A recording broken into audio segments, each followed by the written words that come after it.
Today we can study about central government. കേന്ദ്ര സർക്കാരിനെ കുറിച്ച് നമുക്കിന്ന് പഠിക്കാം. ഇന്ത്യൻ ഭരണഘടനയുടെ ഭാഗം 5 പാർട്ട് 5 52 മുതൽ 151 വരെയുള്ള ആർട്ടിക്കിൾസിൽ വകുപ്പുകളിലാണ് കേന്ദ്ര ഭരണത്തെക്കുറിച്ച് പ്രതിപാദിക്കുന്നത്. ഭരണഘടനയുടെ 53-ാം വകുപ്പനുസരിച്ച് കേന്ദ്ര സർക്കാരിൻ്റെ നിർവഹണാധികാരം രാഷ്ട്രപതിക്കാണ്. അപ്പോൾ ആർക്കാണ് കേന്ദ്ര സർക്കാരിൻ്റെ നിർവഹണാധികാരം? രാഷ്ട്രപതിക്ക്. എത്രാം വകുപ്പനുസരിച്ച് ഭരണഘടനയുടെ? 53-ാം വകുപ്പനുസരിച്ച്. അവിടെ നമുക്ക് രാഷ്ട്രപതികൾ എന്ന ടോപ്പിക്കിലേക്ക് കിടക്കാം. ഇന്ത്യയുടെ പ്രഥമ പൗരനും, അത് വനിതയായാലും പുരുഷനായാലും, ഇന്ത്യയുടെ പ്രഥമ പൗരനും രാജ്യരക്ഷാ സേനകളുടെ പരമാധികാരിയുമാണ് രാഷ്ട്രപതി.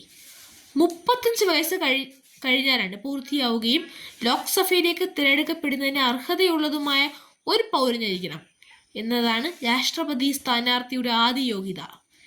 കേന്ദ്ര സംസ്ഥാന സർക്കാരുകളിൽ ഉൾപ്പെടെ ആദായം പറ്റുന്ന ഉദ്യോഗത്തിൽ ഇരിക്കുന്നവർക്കും പാർലമെന്റിലോ സംസ്ഥാന നിയമസഭകളിലോ അംഗമായിരിക്കുന്നവർക്കും രാഷ്ട്രപതി സ്ഥാനാർത്ഥിയാകാൻ സാധ്യമല്ല. രാഷ്ട്രപതിയുടെ ശമ്പളം 5 ലക്ഷം രൂപയാണ്.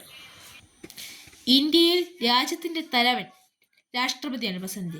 നേരത്തെ നമ്മൾ പഠിച്ചു, ഇന്ത്യയുടെ പ്രഥമ പൗരനും രാജ്യരക്ഷാ സേനകളുടെ പരമാധികാരിയുമാണ് രാഷ്ട്രപതി.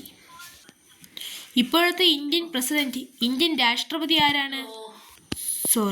ബുക്ക് അറിയാതെ മറിഞ്ഞു പോയതാണ്. ഇപ്പോഴത്തെ ഇന്ത്യൻ രാഷ്ട്രപതി ആരാണ്? ദ്രൗപദി മുർമു. അവർ എത്രാമത്തെയാണ്? 15-ാമത്തെ പ്രസിഡന്റാണ് അവർ. അപ്പോൾ രാഷ്ട്രപതിയെ പറ്റി പൊതുവായി പറയുകയാണെങ്കിൽ 5 വർഷത്തേക്കാണ് അവരെ തിരഞ്ഞെടുക്കുന്നത്. രഹസ്യ ബാലറ്റ് വഴിയാണ് രാഷ്ട്രപതി നമ്മൾ തിരഞ്ഞെടുക്കുന്നത്. നമുക്ക് ഇന്ത്യയുടെ രാഷ്ട്രപതിമാരെ പഠിക്കാം. കാലാവധി അത്ര പ്രാധാന്യമില്ല, നമുക്ക് രാഷ്ട്രപതിയുടെ പേര് മാത്രം പഠിച്ചു പോകാം. Doctor Rajendra Prasad, doctor Radhakrishnan, doctor Zakir Hussain, V Giri, അത് ആക്ടിംഗ് പ്രസിഡന്റാണ്. മുഹമ്മദ് ഹിദായത്തുള്ള, അദ്ദേഹവും ആക്ടിംഗ് പ്രസിഡന്റാണ്. വി ഗിരി ആക്ടിംഗ് അല്ലാതെ നേരിട്ട് രാഷ്ട്രപതി ആയിട്ടുണ്ട്. ഫക്രുദ്ദീൻ അലി അഹമ്മദ്, ബി ജെട്ടി, ഇത് ആക്ടിംഗ് ആണ്.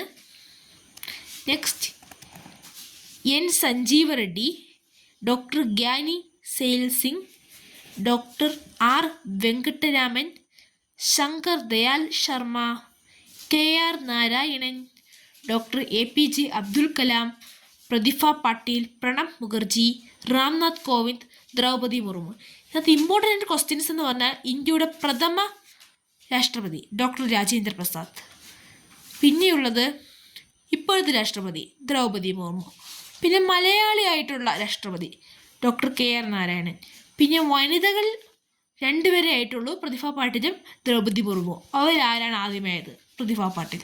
ഇത്രയുമാണ് ഇമ്പോർട്ടൻറ്റ് ക്വസ്റ്റ്യൻസ് ഈ രാഷ്ട്രപതിമാരിൽ. പിന്നെ ഫക്രുദ്ദീൻ അലി അഹമ്മദാണ് ഇന്ദിരാഗാന്ധി 1975 ജൂൺ 25-ന് അടിയന്തരാവസ്ഥ പ്രഖ്യാപിച്ചപ്പോൾ ആ ബില്ലിൽ ഒപ്പിട്ടത്. ഇത്രയുമാണ് ഇന്ത്യൻ രാഷ്ട്രപതിമാരിൽ ഇമ്പോർട്ടൻറ്റ് ക്വസ്റ്റ്യൻസ്.